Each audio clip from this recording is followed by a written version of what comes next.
Jesús anunció, no obstante, en el umbral de su pasión, la ruina de ese espléndido edificio del cual no quedará piedra sobre piedra.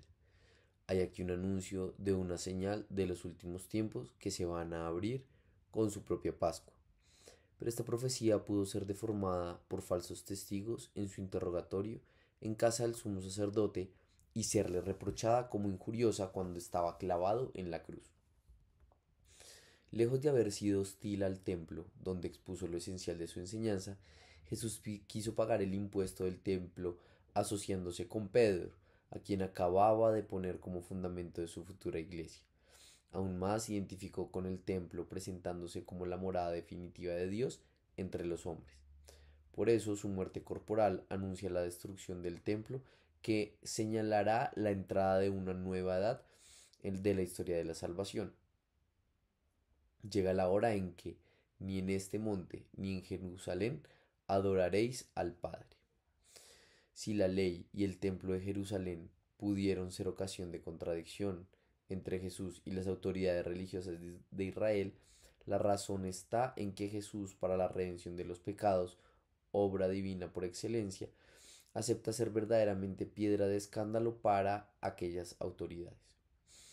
Jesús escandalizó a los fariseos comiendo con los publicanos y los pecadores, tan familiarmente como con ellos mismos, contra algunos de los que se tenían por justos y despreciaban a los demás.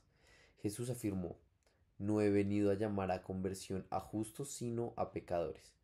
Fue más lejos todavía al proclamar frente a los fariseos que, siendo el pecado una realidad universal, los que pretenden no tener necesidad de salvación se ciegan con respecto a sí mismos. Jesús escandalizó sobre todo porque identificó su conducta misericordiosa hacia los pecadores con la actitud de Dios mismo con respecto a ellos. Llegó incluso a dejar entender que compartiendo la mesa con los pecadores los admitía al banquete mesiánico, pero especialmente al perdonar los pecados, cuando Jesús puso a las autoridades de Israel ante un dilema, porque como ellas dicen, justamente asombradas, ¿quién puede perdonar los pecados sino solo Dios? Al perdonar los pecados, o bien Jesús blasfema porque es un hombre que pretende hacerse igual a Dios, o bien dice la verdad y su persona hace presente y revela el nombre de Dios. Solo la identidad divina de la persona de Jesús puede justificar una existencia tan absoluta como esta. El que no está conmigo está contra mí. Lo mismo cuando dice que Él es más que Jonás, más que Salomón, más que el templo, cuando recuerda refiriéndose a que David llama al Mesías su Señor. Cuando afirma, antes de que naciese Abraham, yo soy. E incluso el Padre y yo somos una sola cosa. Jesús pidió a las autoridades religiosas de Jerusalén que creyeran en él en virtud de las obras de su Padre que él realizaba.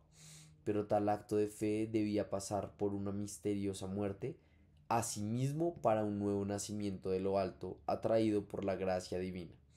Tal exigencia de conversión frente a un cumplimiento tan sorprendentemente de las promesas permite comprender el trágico desprecio del Sanedrín al estimar que Jesús merecía la muerte como blasfemo.